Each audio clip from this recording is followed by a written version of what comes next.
영적 문제 있는 자에서 영적 서밋으로 거듭난 베드로라는 제목으로 말씀 선포하겠습니다.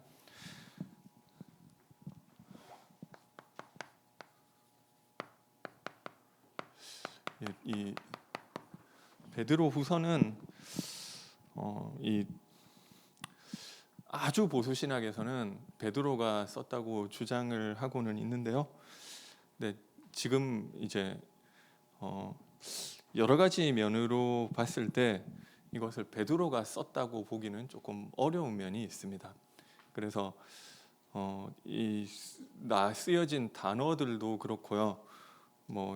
이 여러 가지 이미 저기 마태복음이나 유다서를 되게 많이 인용하고 있는 부분들, 사도 베드로가 마태복음을 의존해서 쓸 필요는 없잖아요. 사도 베드로가 유다서를 차용해서 쓸 필요가 없잖아요. 그러니까 이게 아마 좀 이런 것들이 다 만들어지고 난 이후에 써진 책이 아니냐 이렇게 보고 있고요. 그리고 사도 바울의 우리 형제 바울도 자기 받은 지혜대로 이런 것을 썼다고 이 구약 성경과 같이 이것을 풀려고 하는 것들이 좀 잘못된 해석을 하게 된다는 이런 얘기를 썼는데요. 그러니까 바울의 편지를 구약 성경과 같은 위치에 두고 얘기를 하고 있단 말이에요. 베드로가 그렇게 이야기해야 될 이유가 없는 거죠. 그러니까 아마 조금 이미 바울 서신이 정경으로 인정받고 난 이후 세대의 사람이 좀 베드로의 이름으로 좀 이렇게 이 글을 쓰지 않았나, 이런 여러 가지 정황들이 좀 그렇게 보고 있고요. 그래서 그럼 이게 위작이냐? 그렇게 보지는 않고요. 그 당시에 이제 유대 문학 장르 중에 하나예요. 내가 아브라함이 아닌데, 아브라함이 쓴 건 아닌데 아브라함이 쓴 것처럼 아브라함의 권위를 빌려가지고 아브라함의 기도 이런 식의 글들이 많이 있단 말이에요. 그래서 이게 위작이나 이렇게까지는 하지 않고 좀 어떤 유대 그 당시 있었던 문학 장르로 평가하고 있고요. 근데 이게 사실 그런 책이 되게 많았거든요, 그 당시에. 그런데 어떤 거는 성경에 들어갔고 어떤 거는 성경에 안 들어갔어요. 그래서 이게 대부분 성경에 못 들어갔어요. 문학. 근데 이게 사도적 가르침과 일치하는 면이 있다는 거예요. 그러니까 그 사람이 직접 쓴 건 아니더라도 이게 유고집 같은 걸 얘기를 하잖아요. 그 사람이 살아 있을 때 그의 제자들과 후대들이 그 사람을 기념하면서 그 사람이 한 말들을 가지고 있던 메모들이나 이런 것들을 포함해서 그 사람이 했음직한 이야기로 좀 구성을 했다고 보는 게 맞고요. 근데 여기서 이야기하고 있는 사도적 가르침이 성경 전체에서 이야기하는 것과 좀 일치하고 있고요. 그리고 사실 이게 베드로가 직접 쓰지 않았다고 그 성경으로서 가치가 없는 것은 아니고요. 이것 때문에 또 예수 안 믿는 사람들 왜 이 말씀을 드리느냐면은 이제 잘 모르고 그냥 무조건 믿다가 나중에 가보니까 사실 이거 베드로가 쓴 거 아니란 말이에요. 그러면 거기서 이제 충격받는단 말이에요. 사실 전도서도 솔로몬이 쓴 거 아니라는 것이 대부분 학자들의 생각이고요. 말하자면은 솔로몬이 썼는데 휴대폰이 잘 안 터진다 이런 얘기를 썼으면은 그 시대 사람이 썼을 리가 없다 이렇게 보잖아요. 그러니까 단어들이 누군가 솔로몬의 입장에서 쓴 것이지 않느냐 이렇게 보고 있고, 사실 성경 대부분이 저자를 정확하게 알 수 없는 책이 대부분이에요. 모세오경도 모세가 쓴 내용들이 다수 있지만 모세가 처음부터 끝까지 다 썼다고 보기는 힘든 내용들이 있단 말이에요. 이 모세와 같은 선지자는 전에도 없었고 뒤에도 없었더라는, 적어도 그 구절만큼은 모세 본인이 쓸 수는 없잖아요. 그래서 모세의 죽음을 보지 못했다 이런 것들을 그리고 이사야서도 마찬가지고요. 이사야서는 한 사람이 쓴 책이 아니란 말이에요. 앞에 제1 이사야, 제2 이사야 이렇게 얘기를 나누는데 이런 것들이 저자가 좀 달라요. 그런데 이사야서 본인이 이거는 이사야가 쓴 책이고 뭐 이런 주장하는 내용도 없고요. 그 성경 대부분이 사실은 누가 썼는지를 정확하게 모르는 부분들이 많이 있는데, 그렇다고 그 성경으로서 가치가 훼손되는 것이 아니라 그 안에 하나님이 우리에게 전달하고 싶은 내용이 있기 때문에 사실 그게 그렇게 중요한 건 아니란 말이에요. 그래서 좀 그 안에 사도적 가르침을 통해서 하나님이 우리에게 전달하고 싶어하는 내용이 있고요. 그리고 좀 뭐 때문에 썼느냐면은 그 당시에 있었던 좀 이단 사상, 아마 베드로 당대는 아니고 그 다음 시기에 있었던 여기에 대해서 좀 경계하기 위한 것들이 있고요. 어떤 것들이냐면은 이 영지주의자들이 있었고요. 이 뭐 거짓 선지자, 거짓 선생들 이런 얘기가 나오죠. 그리고 에피큐리안, 이 뭐 쾌락주의자들, 이런 부분들에 대한 이단 사상에 대해서 경계하기 위해서 쓴 책이라고 볼 수 있습니다.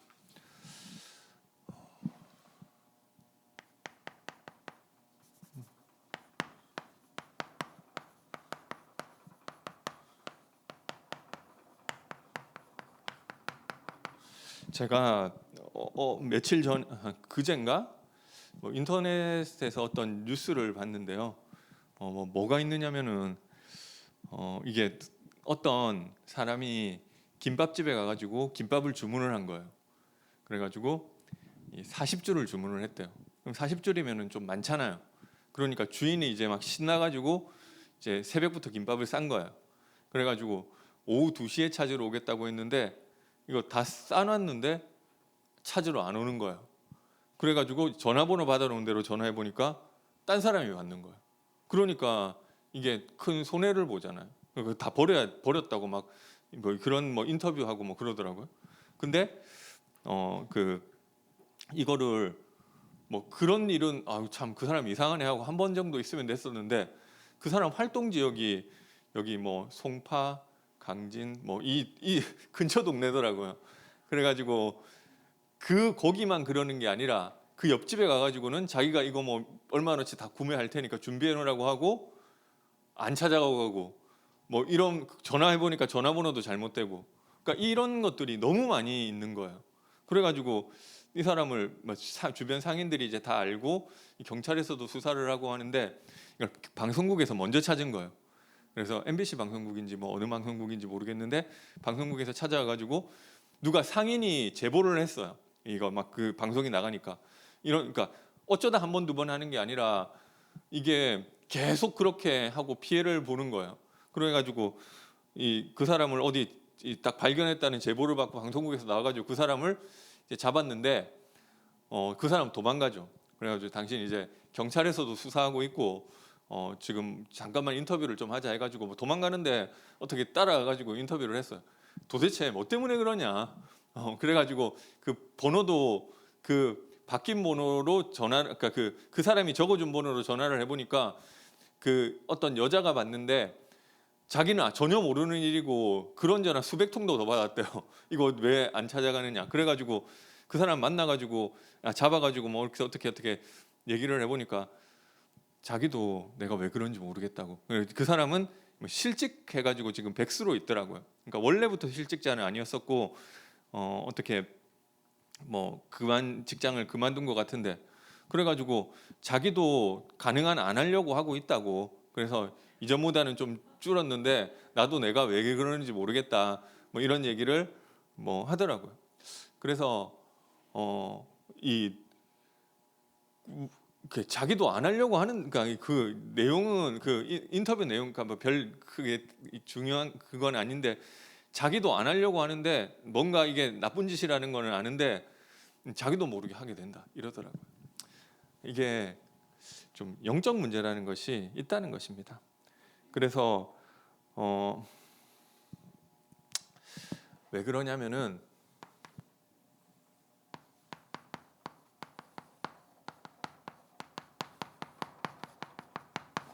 나도 모르게 하나님을 떠나서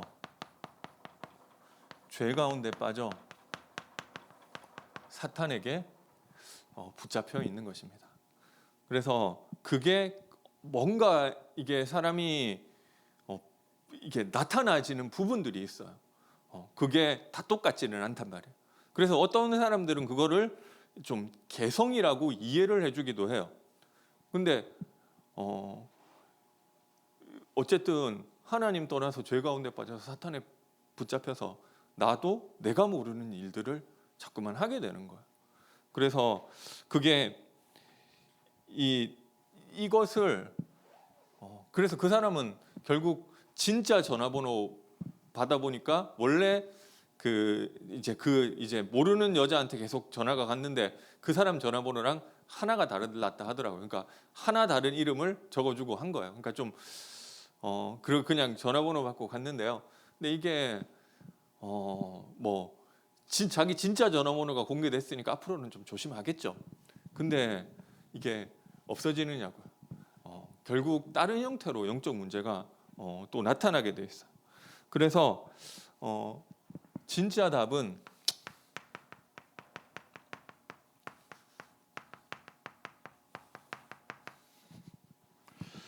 (1장 1절에) 보니까요. 구주 예수 그리스도의 의를 힘입으라. 우리에게 이 그리스도의 의가 필요한 거예요. 그래서 우리 죄를 위해 피 흘리신 그리스도의 그 의를 힘입을 때만 하나님 보시기에 우리 죄가 주홍빛 같지만 눈보다도 더 희게 되는 줄 믿으시기 바랍니다. 하나님은 우리를 죄에서 해결해 주는 그 답을 주신 거예요. 그리고 1장 10절에 보니까요.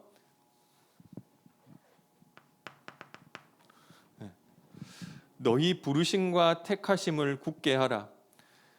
선지자 되신 그리스도로 말미암아 내가 하나님께 부름받고 택함을 받았다는 그 사실이 그 부름받고 택하심을 받게 되는 것입니다. 하나님의 택하심, 우리에게 하나님 주신 것은 선지자 되신 그리스도이신 줄 믿으시기 바랍니다. 그리고 1장 16절에 보니까 그리스도의 능력과 강림하심을 알아라. 그래서 이 사탄을 결박시키시는 왕 되신 그리스도의 능력이 많이 우리를 사탄에게서 승리하게 하는 줄 믿으시기 바랍니다. 1장 17절에 보니까요. 내 사랑하는 아들, 내 기뻐하는 자. 그래서 이분이 그리스도시고 내 사랑하는 하나님의 아들 되시는 분이신 줄 믿으시기 바랍니다. 그래서 그리스도 되시고 하나님의 아들 되시는 예수 그리스도만이 우리를 하나님 떠난 문제와 죄 문제와 사탄의 문제에서 해방할 수 있는 줄 믿으시기 바랍니다. 어떤 사람한테는 별 매력이 없는 얘기. 아니 나는 당장 돈이 없는데 그리스도는 사단의 권세를 깨뜨리셨고 그리스도는 나를 하나님의 자녀로 불러주셔서 하나님 만나게 해주셨고 그리스도는 나의 모든 죄 문제를 해결하셨다. 그래서 돈 나오냐? 그죠? 나는 당장 지금 병이 나아야 되는데 그리스도가 사탄의 권세 꺾으시고 내 죄를 해결하시고 하나님 만나는 길을 여셨는데 그래가지고 병 낫냐? 이게 관심이지 그게 별 매력 없는 얘기 같을 수도 있어요. 그리고 이게 모든 문제 해결이라고 하는데 나한테는 별로 그렇게 부딪히지 않을 수가 있어요. 그런데 그래 내 인생의 진짜 문제는 지금 와 있는 내가 돈이 없는 문제나 나에게 와 있는 건강 문제도 하나님 떠났기 때문에 온 것이고 죄 가운데 저주 속에 빠진 것이고 사탄에게서 이 종로를 타고 있는 것이고 그런데 하나님은 그리스도를 통해서 이 문제를 해결하셨기 때문에 내 모든 문제가 해결된 것이 맞고 나에게 남아있는 만약에 나에게 문제가 있다면은 있어도 되고 없어도 되고 그런데 나는 하나님과 지금 함께하는 것이고 나의 죄는 해결된 것이고 사탄에게서 승리하는 것이다. 이것이 오늘도 우리에게 답으로 붙잡혀 주시기 바랍니다. 그래서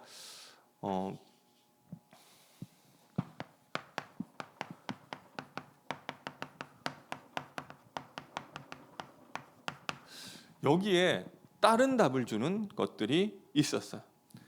여기 2장 1절에 보니까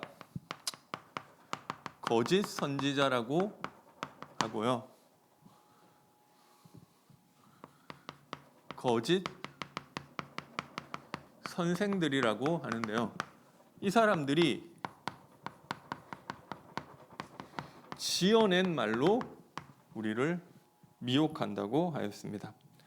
그래서 저기 오만 이단들이 다 나와요. 거짓 선지자, 거짓 선생들. 뭐 신천지도 조금 들어보면 이상한, 그러니까 좀 성경 일반적으로 이 성경에서 잘 얘기 안 하는 뭐 그런 것들을 많이 얘기를 해요. 제가 옛날에 신천지 만났을 때 요한계시록에 나오는 7머리와 10뿔 달린 짐승이 있는데 그 7머리가 뭘 의미하고 10뿔이 뭘 의미하는지를 아느냐?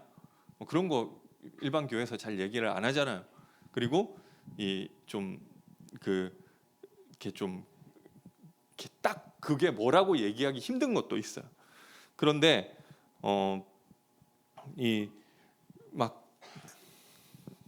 그런데 그게 알고 보니까 이만희가 했었던 뭐 그 어떤 7개가 있었고 그거랑 연관시켜 가지고 다 해석을 해버리면은 어떻게 맞아지는 부분도 있단 말이에요. 그러니까 그런 거 가지고 얘기를 하는데 결국 그게 잘 안 맞게 돼 있는 부분들이 나타난단 말이에요. 그래서 3장 16절에서 17절에 보니까요. 먼저 알 것은 성경의 모든 예언은 사사로이 풀 것이 아니니 예언은 언제든지 사람의 뜻으로 낸 것이 아니요 오직 성령의 감동을 받은 사람들이 하나님께 받아 전한 것이라.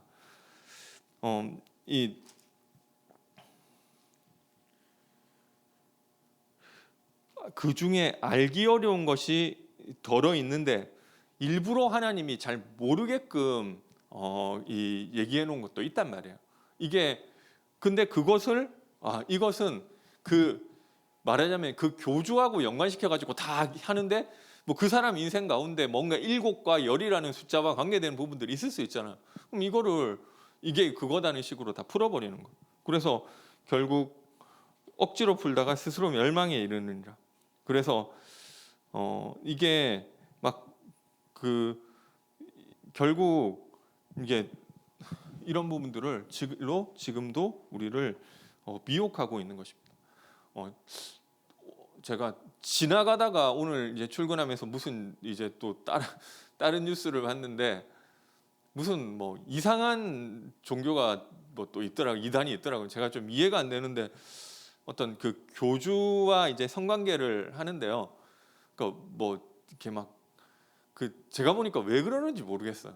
그러니까 그게 뭐 교주는 좋을 것 같아요. 근데 거기에 이 몸과 마음을 그걸 주는 사람들은 왜 그렇게 하는지 모르겠어요.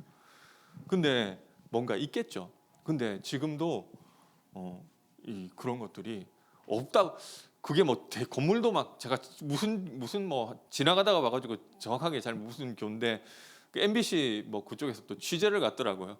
그래가지고 뭐 욕하고 있는데 MBC 욕하던데 이게 거기를 왜 가는지를 잘 모르는데 근데 그 건물도 크고 사람도 뭐 많이 있더라고요.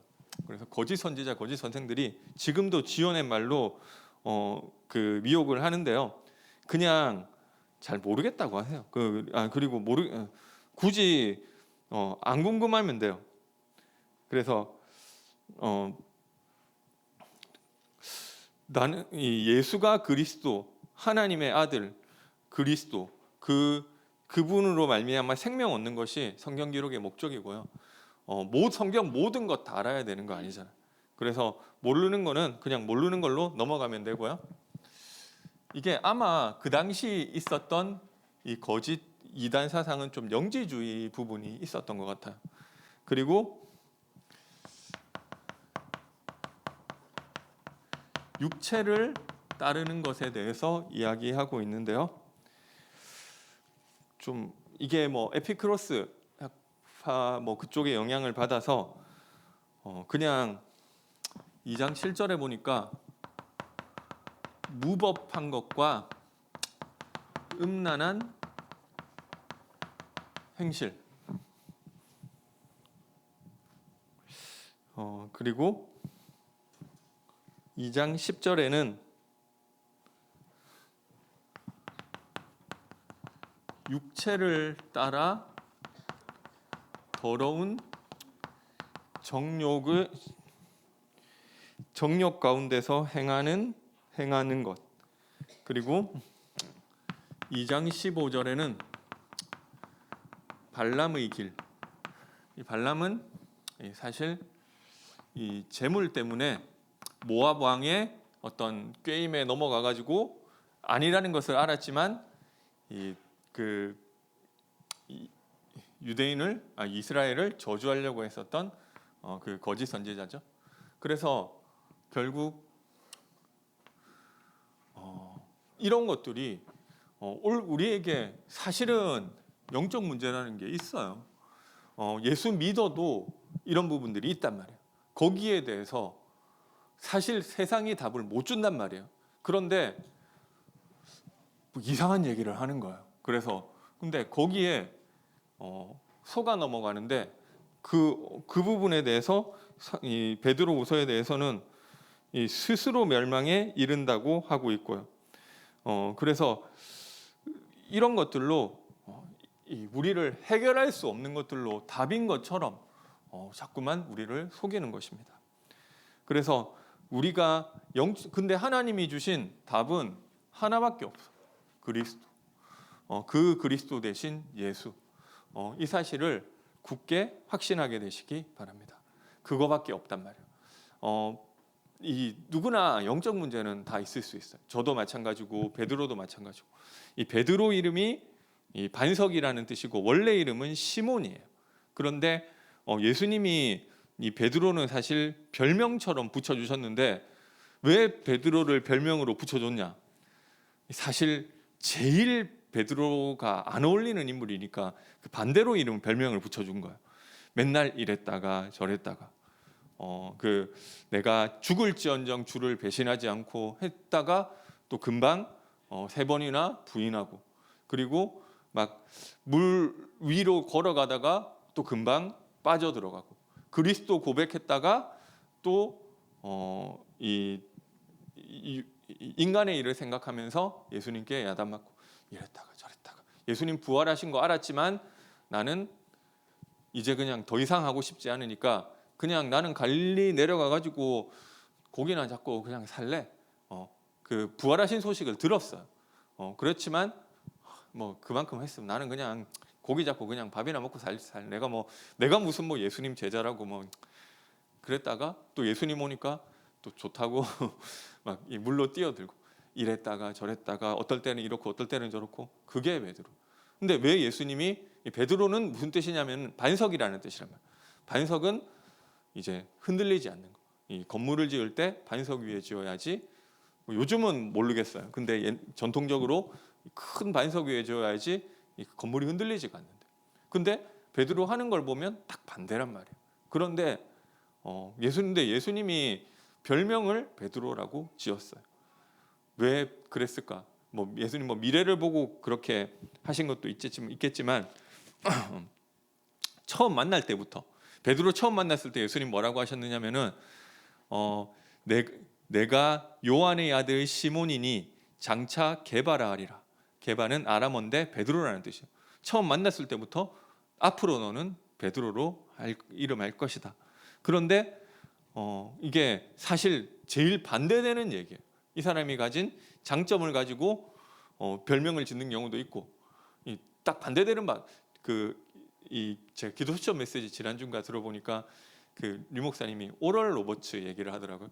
오럴이 이제 이 혀라는 뜻이거든요. 근데 이 사람이 말을 잘해서 오럴 로버츠냐? 원래부터 어렸을 때부터 말을 더듬는 거예요. 그러니까 말 좀 잘하라는 뜻에서 오럴로 이름을 지었다 하더라고요. 그래서 베드로도 사실 안 그런데 좀 그러라는 의미에서 베드로라고 한 것 같다. 근데 어떻게 이 사람이 변화되고 바뀌어졌느냐? 그게 이 처음 예수님이 그 베드로 처음 만났을 때 내가 요한의 아들 시몬이, 요한복음 2장인가 나오죠. 요한의 아들 시몬이니 장차 개발하리라 이렇게 하시고 중간에 베드로라고 얘기 안 해요. 그러다가 이 마태복음 16장 16절에 너희는 나를 누구로 아느냐? 주는 그리스도시요 살아계신 하나님의 아들이십니다. 바요나 시몬아 내가 복이 있도다. 내가 이 반석 위에 내 교회를 세우리니 내가 이 베드로 위에 교회를 세울 것이다. 그래서 베드로가 베드로 되게 만든 게 뭐냐면은 안 되는데 계속 그리스도라는 이 고백하는 그 속에 있었어요. 그러니까 사실 예수 믿는다고 내가 확 바뀌고 이런 게 아니잖아요. 계속 안 바뀌고 나는 비슷한 것 같아. 그런데 내가 그리스도 고백할 때 이 부분이 무너진다니까요. 어느 순간 나의 영적 문제 없어져 있는 것도 있고요. 있어도 상관이 없어요. 내가 있는 것 통해서 하나님 바라볼 수 있고. 그래서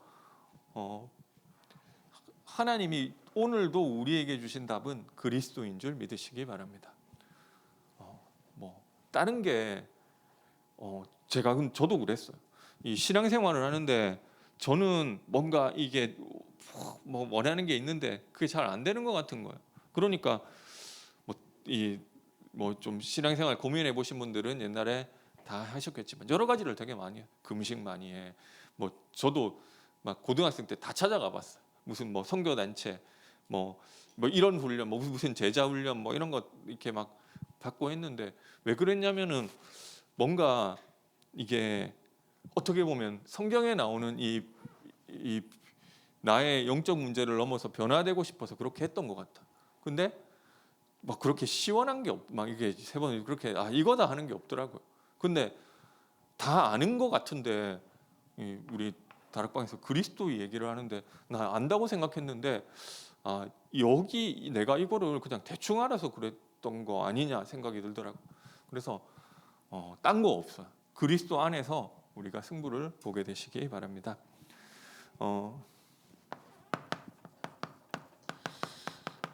이 영적 서밋에 이르는 길을 또 베드로후서에는 설명하고 있는데요. 나의 정체성을 깨닫게 되시기 바랍니다. 내가 누군지 알 때 우리가 영적 서밋이 되는 거. 1장 1절에 보니까 보배로운 믿음을 함께 받은 자. 하나님 자녀라는 말이죠. 보배로운 믿음을 받은 하나님의 자녀다. 우리의 신분. 그리고 1장 3절에 보니까 신기한 능력으로 생명과 경건에 속한 모든 것을 우리에게 주셨다. 모든 생명과 경건에 속한 모든 것을 우리에게 주셨다. 이게 우리가 받은 이 권세잖아. 우리는 어떤 사람에게는 별 가치 없어요. 그리스도가 그리스도 줬다는데 그게 그래가지고 내 병 낫냐고, 그리스도 줬는데 내가 돈 없는 거 해결되냐고. 근데 성경은 뭐라고 얘기를 하느냐면 골로새서 2장 2절에 그리스도 안에 지혜와 지식과 모든 보화 다 감추어져 있다고 하였습니다. 그래서 이게 내가 절대로 망할 수 없는 이유인 줄 믿으시기 바랍니다. 우리 하나님 자녀에게 어려움 오냐? 어려움 와요. 그리고 어려움 오는데 그것 때문에 내가 망하지 않는다니까. 나는 하나님의 자녀, 하나님의 모든 것을 다 받은 사람이고, 나는 여러분 고백하세요. 내가 좀 너무 어렵다. 그때 고백하세요. 나는 부족한 것 없다. 나는 다 받았다. 하나님 필요 없기 때문에 안 주시는 것이고 필요하면 주실 것이고 믿음 고백하게 되시기 바랍니다. 내가 근데 좀 힘들어. 거기에도 하나님의 중요한 축복이 있고 중요한 계획이 있고 중요한 뜻이 있는 줄 믿게 되시기 바랍니다. 그 사람에게 하나님은 이 모든 것 가운데 이 따라 나오는 것인데 이 신성한 성품도 다 들어 있는 거예요. 하나님의 것이 나에게 나타나는 거. 근데 이거는 내가 그렇게 해야지 해서 되는 것도 있지만 성경에 보니까 이 요한복음에 내 안에 거하라 나도 너희 안에 거하리라 가지가 포도나무에 붙어 있지 아니하면 스스로 열매를 맺을 수 없음 같이 너희도 내 안에 있지 아니하면 다 그러하리라. 나는 포도나무요 너희는 가지라 그가 내 안에 내가 그 안에 거하면 사람이 열매를 많이 맺나니. 이 그리스도 안에서 나타나지는 거예요. 그래서 믿음의 덕에 지식의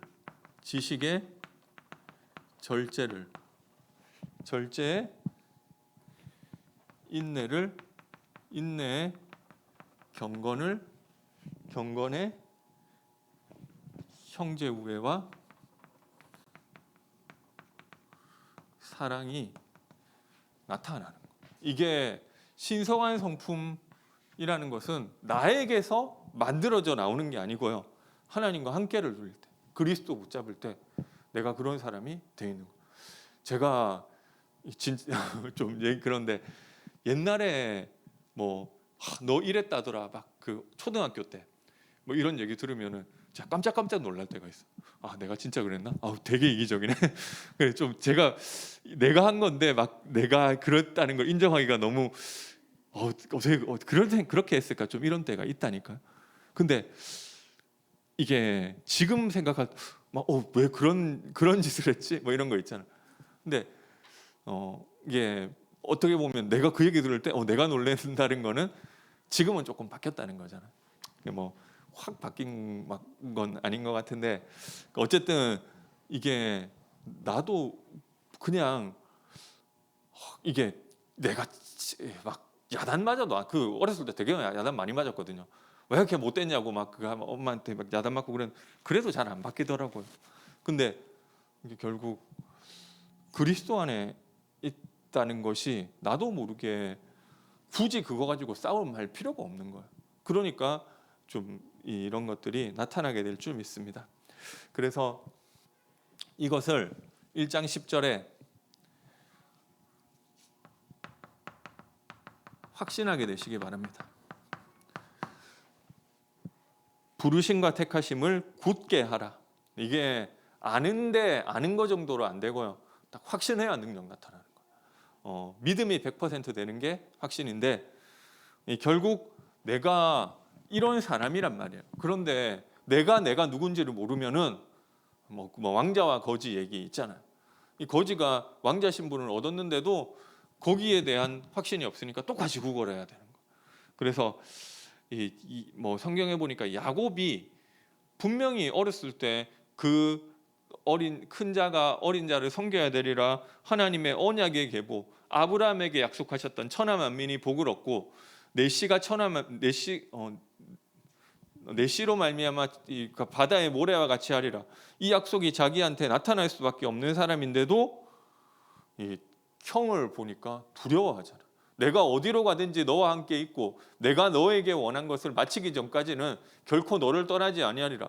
분명히 하늘에서 사닥다리가 내려왔다 갔다 하고 천사가 왔다 갔다 하고 그 영적 비밀을 알고 말씀을 받았음에도 불구하고 내가 누군지에 대한 확신이 없으니까 형 오니까 형이 나 죽이면 어떡하지?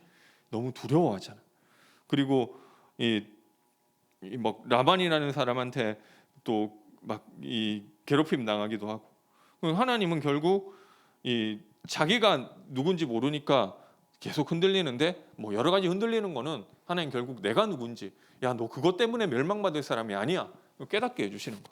그래서 이것을 내가 누군지 확신하게 되시기 바랍니다. 그리고 2장 19절에 보니까 누구든지 진 자는 이긴 자의 종이 됨이라. 그래서 영적 싸움하게 되시기 바랍니다.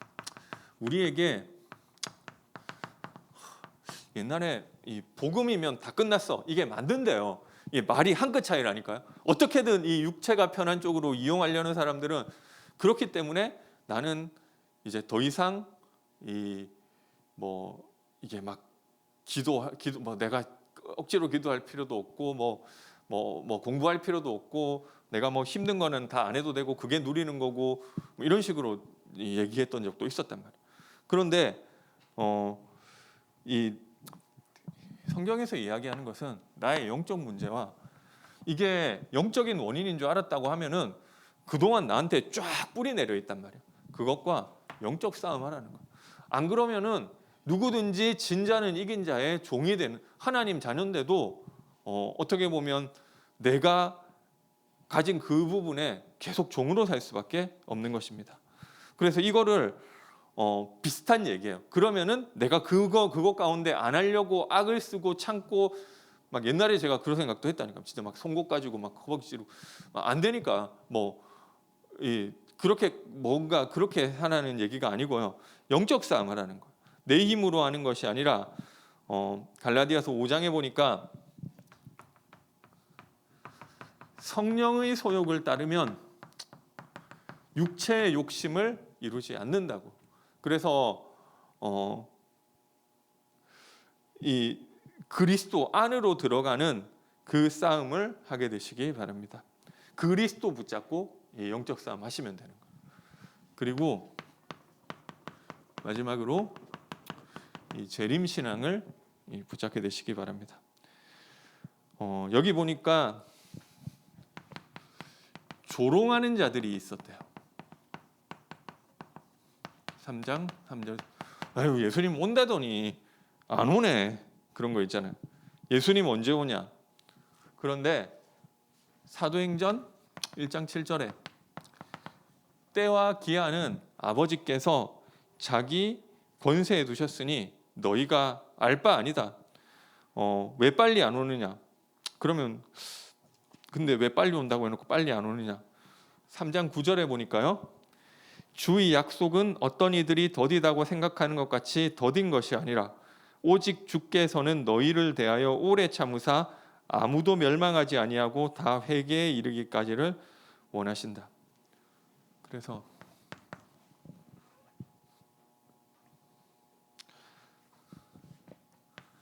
오래 참으시고 회개하기를 기다리신다는 거예요. 그래서 재림의 시간표는 사실 정해져 있어요. 내가 모를 뿐이지. 마태복음 24장 14절에 이 천국 복음이 모든 민족에게 증거되기 위해서 온 세상에 전파되리니 그제야 끝이 오리라. 하나님의 구원하시기로 작정하신 숫자는 정해져 있어요. 우리가 모를 뿐이지. 그래서 요한계시록에도 14만 4천 명의 그 숫자가 차기까지 기다리시는데 이거는 딱 14만 4천이 아니라 상징적인 것이죠. 완전하고 많은 숫자다. 그래서 만약에 예수님이 진짜 한 500년에 재림을 하셨다. 그렇다면은 우리는 태어나지도 못했고 구원도 못 받았겠죠. 물론 아예 그러니까 10년 전에 예수님 오셨다. 그러면 구원 못 받을 사람이 있다니까. 그러니까 하나님은 그 숫자가 차기까지 기다리시는 것이다. 그래서 우리가 할 것은 사도들로 말미암아 명하신 것을 기억하라.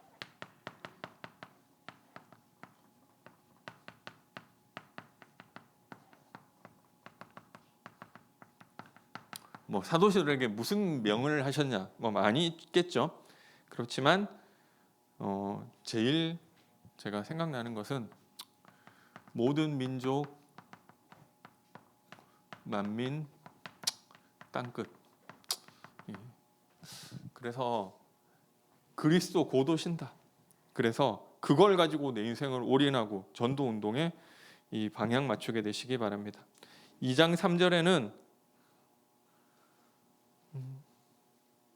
2장 7절에 무법한 자들이 음란한 행실로 말미암아 고통당하는 의로운 롯을 건지셨으니.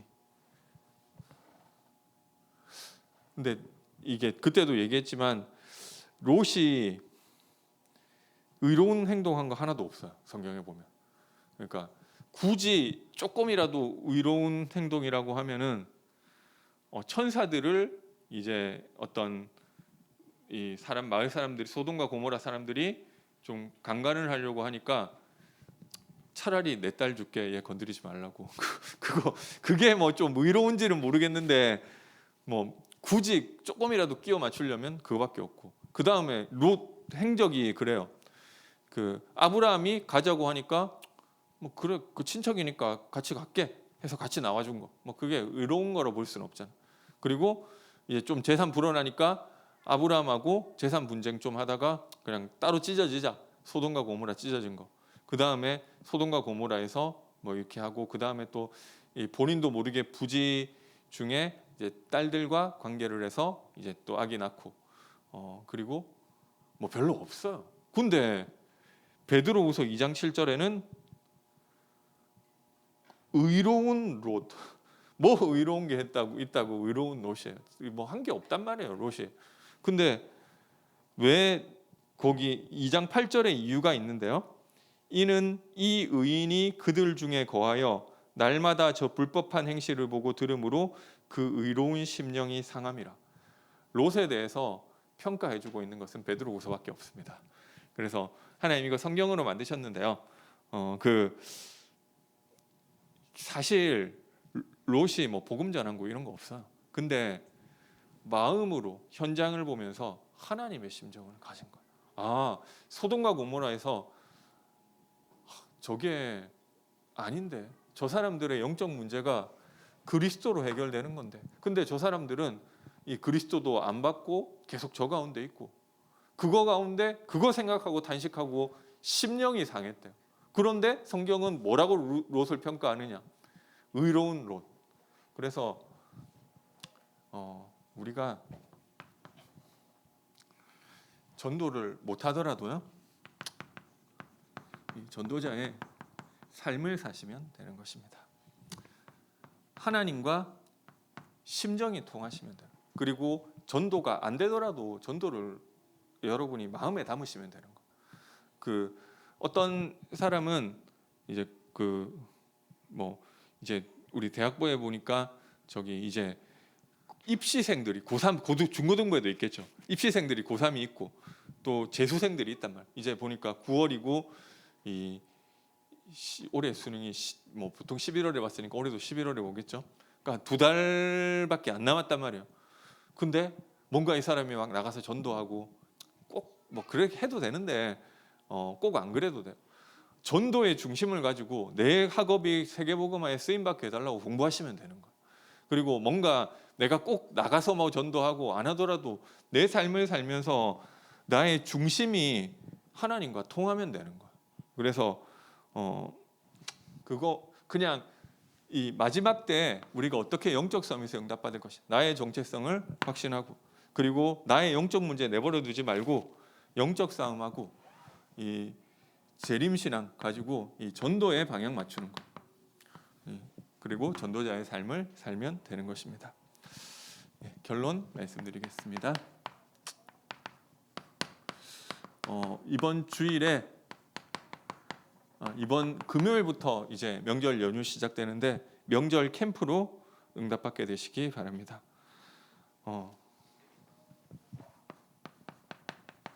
내 정체성을 붙잡으세요. 하나님이 나와 함께 하시고 나는 하나님의 자녀, 하나님의 모든 것이 나에게 다 있다. 그리고 나에게 있는 빛이 내가 가는 현장에 비춰질 것이다. 아무것도 안 일어나더라도 정체성 붙잡으시고요. 그리고 영적 싸움하세요. 이번 주에 다락방 하는데 어떤 분이 물으시더라고요. 이 시댁에 제사가 있는데 어떻게 하면 좋으냐고. 그래서 이거 다 도와드리라고 했어요. 저기 제사 음식 준비하는데 내가 그거 도와주면, 제사상 차리는데 내가 그거 도와주면 직접적인 우상 숭배는 아니지만 간접적으로 우상 숭배를 돕는 거 아니냐. 너무 그렇게 생각하지 마시고 우리 중심이 어디에 있느냐가 더 중요한 거예요. 그래서 그런 거 다 도와주세요. 그래야 마음이 열리잖아.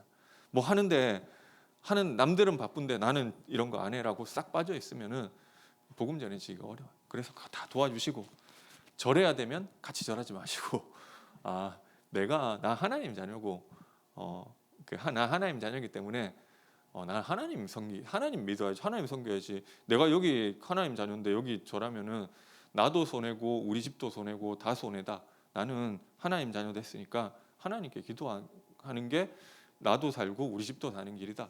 이렇게 얘기하고, 그건 하지 마세요. 우리가 근데 마음을 여는 것도 중요한데 막 같이 절하고 이런 거 하지 마시고, 우상 숭배 하나님 싫어하시는 거고, 이방인의 제사하는 것은 귀신과 교제하는 거고, 그래서 나는 하나님 자녀니까 하나님께 기도하는 것이 우리 집이 사는 것이다. 이렇게 얘기하시고 마음속으로 영적 싸움 하세요. 그때 제일 좀 힘들고 제일 어떻게 보면 이갈리고, 하나님 우리 가정이 잘 몰라가지고, 우리 가문이 잘 몰라서 이렇게 이 사단에게 절하고 있는데, 하나님 나에게 은혜 주시고 나에게 힘 주셔서 이 흑암 세력 꺾어지고 증인되게 해달라고. 그래서 정체성 붙잡고 영적 싸움하게 되시기 바랍니다. 그리고 우리 서밋을 향해 도전하시기 바랍니다. 서밋이 대단한 게 아니고요. 제가 그냥 어제도 제가 운동하다가 잠깐 쉬는 시간에 기도하는데 이 생각이 들더라고요. 그래, 우리 대학부 청년부 제가 중보기도 하면서 생각난 게, 얘네들이 영적 서밋으로, 기능 서밋, 문화 서밋으로 응답받아야 되는데, 영적 서밋이라는 게 다른 게 아니라 젊은 날에 내가 하나님을 바라보고 예배할 수 있고, 예배를 통해서 하나님이 주시는 힘을 얻을 수 있고, 그 하나님의 말씀으로 인도받을 수 있고, 그게 영적 서밋 아니겠냐. 그래서 그 안에서 우리 얘기하지만 그게 나에게 힘이 되고 하나님을 바라볼 수 있고, 그 예배할 수 있고, 그게 그 안에서 내 전문성이 나타나지는 것이 기능 서밋이고, 그것으로 다른 사람에게 영향을 주고 전도 운동에 쓰임 받는 것이 문화 서밋이란 말이에요. 그래서 하나님 바라보고 하나님과 함께하는 것이 최고 서밋이에요. 그 함께하는 시간이 예배고 이 기도 서밋 타임인 줄 믿으시기 바랍니다. 그리고 우리 재림을 바라보며 오늘도 전도자의 삶, 전도 대상자와 다락방을 놓고 내가 쓰임 받을 수 있도록 기도하시기 바랍니다. 기도하겠습니다. 마치겠습니다. 사랑의 하나님, 은혜와 사랑을 감사드립니다. 우리 많은 영적 문제를 그리스도로 해결하여 주시고, 하나님 이제는 서밋을 향해 도전하게 하심을 감사드립니다. 하나님, 오늘도 그리스도를 붙잡음으로 모든 영적 문제를 넘어 하나님과 함께하는 서밋의 축복을 누리게 하여 주옵소서. 예수 그리스도 이름으로 기도드립니다. 아멘. 268장 하나님께